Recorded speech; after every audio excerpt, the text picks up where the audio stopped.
നമ്മൾ മലയാളികളായ പ്രവാസികൾ ജീവിതത്തിലെ ഏറ്റവും വലിയൊരു ചലഞ്ചിങ് സിറ്റുവേഷനിലൂടെയാണ് കടന്നു പോകുന്നത്. നമുക്കറിയാം, ജിയോ പൊളിറ്റിക്കൽ ടെൻഷനിലൂടെയാണ് ലോകം മൊത്തം കടന്നുപോയിക്കൊണ്ടിരിക്കുന്നത്. അമേരിക്കയും ഇറാനും ഇസ്രായേലും തമ്മിലുള്ള ഒരു വാർ നമ്മളെയൊക്കെ നിത്യജീവിതത്തെ ബാധിച്ചുകൊണ്ടേയിരിക്കുകയാണ്. ഇത്തരം ചലഞ്ചിങ് സിറ്റുവേഷൻസ് വരുമ്പോൾ വളരെ പ്രൊആക്റ്റീവായിട്ട് അതിനെ ഫേസ് ചെയ്യുക എന്നുള്ളത് എസ്പെഷ്യലി ഓരോ ഓൺട്രപ്രണേഴ്സിൻ്റെയും റെസ്പോൺസിബിലിറ്റിയാണ്.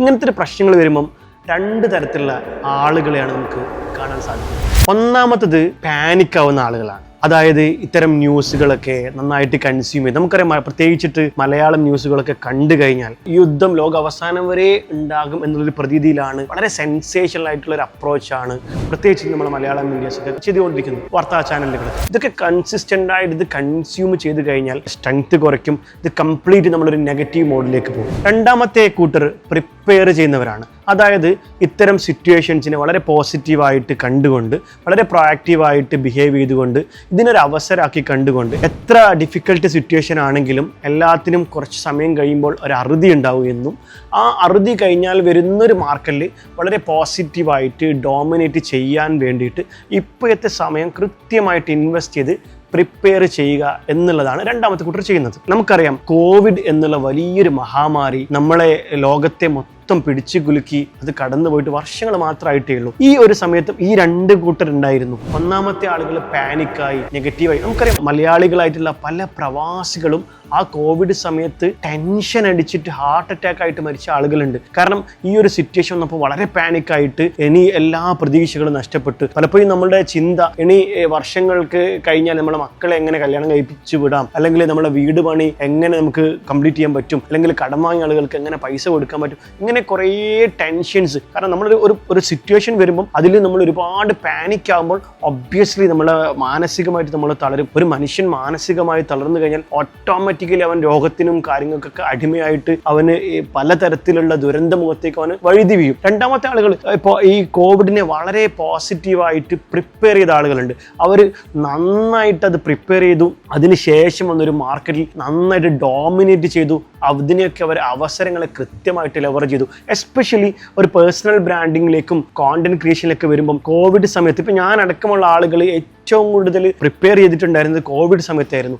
ആ കോവിഡ് സമയത്താണ് ഞാൻ ട്രെയിനിങ് ഇൻഡസ്ട്രിയിലേക്ക് വന്നതും. അതുപോലെ ഒരുപാട് ആളുകൾ after the Covid market open ആയപ്പോൾ ഈ പ്രിപ്പയർ ചെയ്ത ആളുകൾക്ക് കൃത്യമായിട്ടൊരു ഡോമിനൻസി കൊണ്ടുവരാൻ പറ്റി എന്നുള്ളതാണ് യാഥാർത്ഥ്യം. How to handle this situation പോസിറ്റീവ്ലി, ഇത് ഓരോ ഓൺട്രപ്രണറും വളരെ കൃത്യമായിട്ട് അറിഞ്ഞിരിക്കണം. എങ്ങനെയാണ് ഇതുപോലുള്ള സിറ്റുവേഷൻസിനെ നമ്മൾ മാനേജ് ചെയ്യുന്നുള്ളത്. ഒബ്വിയസ്ലി ഇവിടെ ഇത്തരം വിഷയങ്ങൾ വരുമ്പോൾ, ചലഞ്ച് സിറ്റുവേഷൻ വരുമ്പോൾ ഏറ്റവും കൂടുതൽ ടെൻഷൻ അടിക്കുന്ന ആളുകൾ ബിസിനസ്സുകാരനായിരിക്കും. കാരണം നമുക്ക് റെന്റ് എവിടെ ഉണ്ടാവും, സാലറി എവിടെ ഉണ്ടാവും, റിന്യൂവൽ ഉണ്ടാവും, ഒരുപാട് ചലഞ്ചസ്, ഒരുപാട് ഹെഡ് ഏക്സ് നമുക്ക് ഉണ്ടാവും, ഒരുപാട് ടെൻഷൻസ് ഉണ്ടാവും. നമ്മളെ ഡിപ്പെൻഡ് ചെയ്യുന്ന ഒരുപാട് എംപ്ലോയീസ് ഉണ്ടാവും, അതുപോലെ തന്നെ നമ്മളെ ഡിപ്പെൻഡ് ചെയ്യുന്ന ഫാമിലീസ് ഉണ്ടാവും. അങ്ങനെ നോക്കുമ്പോൾ ആകെ മൊത്തം പ്രശ്നമാണ്. ഇവിടെ നമ്മൾ ഫസ്റ്റ് ശ്രദ്ധിക്കേണ്ട ഒരു കാര്യം, control your mind before control your business എന്നുള്ളതാണ്. കാരണം നമ്മളെ ബിസിനസ്സിനെ കൺട്രോൾ ചെയ്യാൻ നമ്മൾ പ്രിപ്പയർ ആവണമെങ്കിൽ നമ്മുടെ മനസ്സിനെ ആദ്യം നമ്മൾ കൺട്രോൾ ചെയ്യണം. കാരണം ഏറ്റവും കൂടുതൽ ഈ നെഗറ്റീവ് എനർജി നമുക്ക് തരുന്നതും നമ്മളെ തളർത്തുന്നതും നമ്മളെ പേടിപ്പിക്കുന്നതും നമ്മളെ രോഗിയാക്കുന്നതൊക്കെ ഈ സബ് കോൺഷ്യസ് മൈൻഡിന്റെ കുറെ നെഗറ്റീവ് ഇൻപുട്സ് ആയിരിക്കും. അപ്പം ഈ മനസ്സിനെ നമ്മൾ കൺട്രോൾ ചെയ്തിട്ട് മനസ്സിനെ പോസിറ്റീവ് ആക്കുന്ന രൂപത്തിലേക്ക് നമ്മൾ മാറ്റണം. ഒരുപക്ഷെ നമ്മൾ ഈ നെഗറ്റീവ് ന്യൂസിൽ നിന്നും നെഗറ്റീവ് ഡിസ്കഷനിൽ നിന്നൊക്കെ മാറി നിന്നുകൊണ്ട് വളരെ ഒന്നുകിൽ നിങ്ങൾ സ്പിരിച്വൽ ആയിട്ട്, അല്ലെങ്കിൽ ഫിസിക്കലായിട്ട്, അല്ലെങ്കിൽ നിങ്ങൾ ഒരു റിജുനേഷൻ ചെയ്തുകൊണ്ട് നിങ്ങളുടെ മനസ്സിനെ പോസിറ്റീവ് ആക്കുക. ചിലപ്പോൾ നിങ്ങൾക്ക് പുസ്തകം വായിച്ചിട്ടാവാം, അല്ലെങ്കിൽ നല്ല ഫ്രണ്ട്സുമായിട്ട് സംസാരിച്ചിട്ടാവും, അല്ലെങ്കിൽ നിങ്ങൾക്ക് ജിമ്മിൽ പോയിട്ടാവാം. എവിടെയാണ് നിങ്ങൾക്ക് ഹാപ്പിനെസ് കൊടുക്കുക. കാരണം മനസ്സിനെ ഹാപ്പി ആക്കുക എന്നുള്ളതാണ് നമ്മൾ ആദ്യമായിട്ട് ചെയ്യേണ്ടത്. എങ്കിൽ മാത്രമാണ് നമുക്ക് മനസ്സിൻ്റെ ഇമോഷൻസിനെ നമുക്ക് കൺട്രോൾ ചെയ്യാൻ പറ്റുള്ളൂ. രണ്ടാമത്തെ പ്രധാനപ്പെട്ട ഒരു കാര്യം, stop consuming too much negative content എന്നുള്ളതാണ്. കാരണം നമ്മൾ സോഷ്യൽ മീഡിയ ആണ്. കാരണം നമുക്ക് ഏതൊരു പാൻഡമിക് സിറ്റുവേഷൻ വരുമ്പോഴും നമ്മളുടെ സ്ക്രോളിംഗ് ടൈം നന്നായിട്ട് കൂടും. കാരണം നമുക്ക് വേറൊന്നും കാര്യമായിട്ട് ചെയ്യാനുണ്ടാവില്ല. എല്ലാവരും ഒരുപക്ഷെ നെഗറ്റീവ് ന്യൂസ് ആയിരിക്കാം, അല്ലെങ്കിൽ നെഗറ്റീവ് ഡിസ്കഷൻസ് ആയിരിക്കും. നമ്മൾ അറിയാതെ ഇതിങ്ങനെ ഒരുപാട് കൺസംഷൻ ചെയ്ത് കഴിഞ്ഞാൽ ഓട്ടോമാറ്റിക്കലി നമ്മുടെ മൈൻഡ് സെറ്റ് നെഗറ്റീവിലേക്ക് പോകും. സോ നമ്മൾ say big no about this negative things.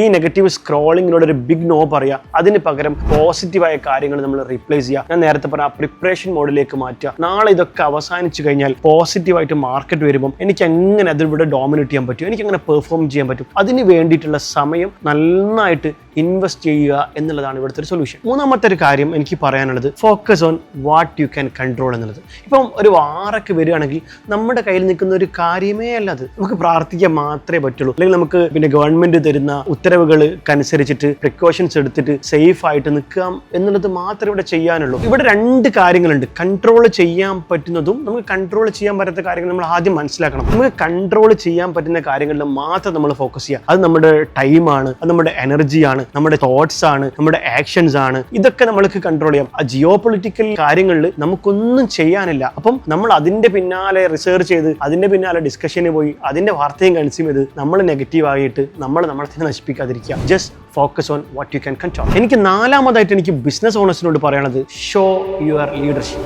ഇങ്ങനെയുള്ള സിറ്റുവേഷൻസിലാണ് നിങ്ങൾ എന്നുള്ള ബിസിനസ് ഓണറിലെ യഥാർത്ഥ ലീഡറെ നിങ്ങൾ പുറത്ത് കൊണ്ടുവരേണ്ടത്. ഒരു ലീഡർ എന്ന് പറയുന്നത് ഇത്തരം ചലഞ്ചിങ് സിറ്റുവേഷൻസിനെ എങ്ങനെ വളരെ പോസിറ്റീവായിട്ട് ഹാൻഡിൽ ചെയ്യുക എന്നുള്ളതാണ്. കാരണം നമ്മുടെ ലീഡർഷിപ്പ് റോളിലേക്ക് വരുമ്പോൾ നമ്മളെ ചുറ്റുമുള്ള ഒരുപാട് ആളുകളുണ്ട്. നമ്മുടെ എംപ്ലോയീസ് ഉണ്ട്, നമ്മുടെ ഫാമിലി ഉണ്ട്, നമ്മുടെ സപ്ലൈസ് ഉണ്ട്, നമ്മുടെ പാർട്ട്നേഴ്സ് ഉണ്ട്. ഇവരൊക്കെ വളരെ പോസിറ്റീവായിട്ട് നമുക്ക് ഹാൻഡിൽ ചെയ്യാൻ നമ്മുടെ ലീഡർഷിപ്പ് സ്കില്ലും നമ്മളൊരു ലീഡർഷിപ്പ് റോളും ഏറ്റവും ഭംഗിയായിട്ട് നമ്മൾ ലെവറേജ് ചെയ്യുന്ന അല്ലെങ്കിൽ ഭംഗിയായിട്ട് യൂസ് ചെയ്യുന്ന ഒരു സിറ്റുവേഷൻ ആണ് ഇങ്ങനെയുള്ളത്. ഇവിടെ നമ്മളുടെ ഉള്ളിലെ ലീഡർ നമ്മൾ പുറത്ത് കൊണ്ടുവന്നേ പറ്റുള്ളൂ. ലാസ്റ്റ് ബട്ട് നോട്ട് ലീസ്റ്റ് എനിക്ക് പറയാനുള്ളത് show up and share your voice. ഇങ്ങനെയുള്ള അവസരങ്ങൾ എല്ലാവരും ക്രിയേറ്റീവ് മോഡിൽ നിന്ന് നമ്മൾ പതിയെ കൺസ്യൂമർ മോഡിലേക്ക് പോകുന്ന ഒരു സമയമാണ്. ഇവിടെ കോമ്പറ്റീഷൻ കുറയും. ഈ ഒരു അവസരത്തിൽ നിങ്ങൾ മുന്നിലേക്ക് വരികയും വളരെ പോസിറ്റീവായിട്ട് കാര്യങ്ങളെ ഹാൻഡിൽ ചെയ്യുകയും ഷോ അപ്പ് യുവർ വോയിസ് എന്ന് പറഞ്ഞുകൊണ്ട് ഉദ്ദേശിക്കുന്നത് നിങ്ങളുടെ കോണ്ടന്റ് ക്രിയേറ്റ് ചെയ്ത് ഡിസ്ട്രിബ്യൂട്ട് ചെയ്യുന്ന സമയത്താണ്. കാരണം ഇവിടെ എല്ലാ ബാക്കിയുള്ള ആളുകളൊക്കെ കൺസ്യൂമർ മോഡിലേക്കും അവർ ഓൺലൈൻ പ്ലാറ്റ്ഫോമുകളിലും സോഷ്യൽ മീഡിയയിലും വളരെ ആക്റ്റീവായിട്ട് വരും. അവിടെ നിങ്ങൾക്ക്